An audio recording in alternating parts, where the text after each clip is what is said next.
Welcome back to another episode of Meant to Vent Podcast News. My name is Jaime, and if you're new to the channel, what I like to do here is give my crazy thoughts and opinions on trending news around the globe, and I like to connect them to conspiracies because it's kind of fun to do. And with that said, it's time. Well. Mr. Robert Kennedy Jr. went on a blaze of glory out there. He's been dropping names and dropping some real things on his mission to make America healthy again. I keep saying, Maha. I think that's how you say it. Maha. And he's going out there, like I said, dropping bombs of information he is. So something that happened in the 80s and 90s seemed to resurface lately because of this man. And I think we should, give him some credit. I saw these articles on NPR and NBC News and other news outlets. You can look them up yourselves. He brought up an interesting story about Mr. Fauci from the 80s. And apparently this guy and the government ran a millions of dollars project where they were studying and using children and testing them on AIDS medication. Yeah, that's right. And they were part of this program that was going on in the 80s and 90s. And apparently they were partnered with a foster care and the CPS and Child Protective Services, and they were using, supposedly without people's permission and a lot of people's not information, and they were taking these children and using them and studying them and using and testing products on them without a lot of people's permission. A lot of these children were dying, getting crazy side effects, and they were all from ages of infants to like late teens. So in 1988, they started this program.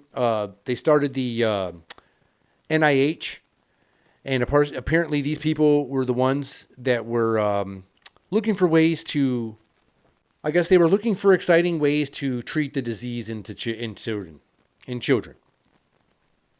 So apparently they partnered up with these people and decided it would be a great idea to use foster kids and kids taken from families. Low-income families were targeted. A lot of them would say a high percentage were black children because that was part of the higher percentage of low-income families that were being affected from foster care and from Child Protective Services. And so they were using these people in high numbers. And I'm not for sure as the factuality, on some of the evidence where they claim to have found graves, where they hid a bunch of the bodies and decided to, mass bury a bunch of these bodies of children after they were tested on in these facilities. And apparently there were, I think it was over 7 states were involved in this project at the time it was going on. And the government funded it with like millions and millions of dollars. And it's really scary. And then you hear this guy getting a pardon, and it gets you upset sometimes. And then the former president pardoned a lot of people. And a lot of people were sitting here like, why would they need a pardon? Like, if they didn't commit any crimes that we know of, like, why would they need a pardon for something? Like, why would our current president want to even go after these people if they didn't do anything wrong?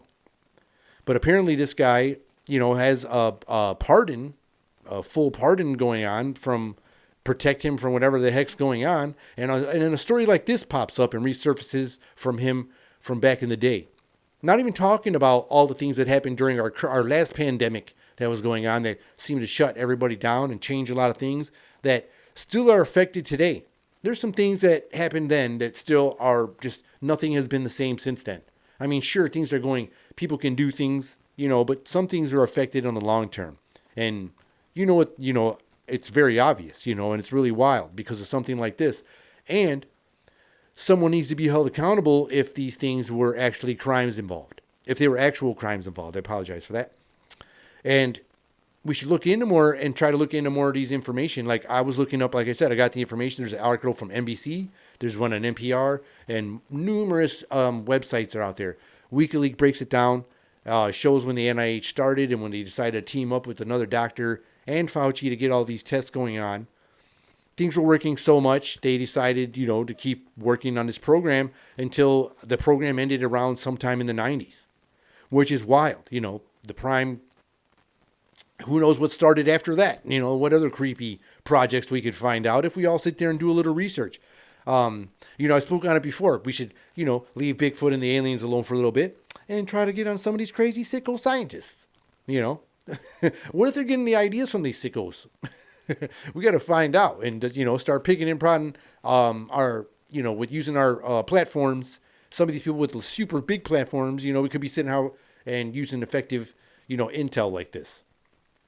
But this really infuriates me. I mean, they were using children from infants to late age. And then regardless, some of them weren't even monitored at sometimes. They say they would just inject them with these medicines or these trials. They were basically guinea pigs. There was court cases even that were going on where these people were going back and forth.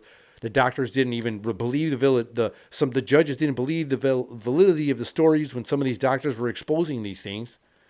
And it was just going back and forth. There's a really good back and forth piece of the court case inside, I believe, the NBC article. And it's really juicy the way they go off. And the guy gets really gets real in detail like the Diddy case, like drops some really graphic things. And it's kind of disturbing the more you read. And so this is real interesting. I think we should still, even look into somebody like by the name of Mr. Gates over there. There's a lot of shady things going on. And I think it's real interesting that this guy's been out of America for quite some time, since the new guy's been in the house. And there should be a reason, with all this Epstein stuff coming out and all these other things coming out, that we should be paying more attention to this. Like I said, let's give Bigfoot and aliens a break. And let's go over here and try to find out about these real deal Holyfield troublemakers over here. We could probably find out some really good juicy stories for everybody to, talk about on all these platforms out here and have like a good, smorgasbord of more juicy tea out here. But it'll be on the other way around. The people that are creating and own the networks will be so afraid they probably have to shut down every platform because they'll be coming towards their direction. It'd be pretty interesting. I don't know about you, but I think it'd be a great show to watch. Well, my name is Jaime, and this has been another episode of Ment Event Podcast News. Till next time, see ya.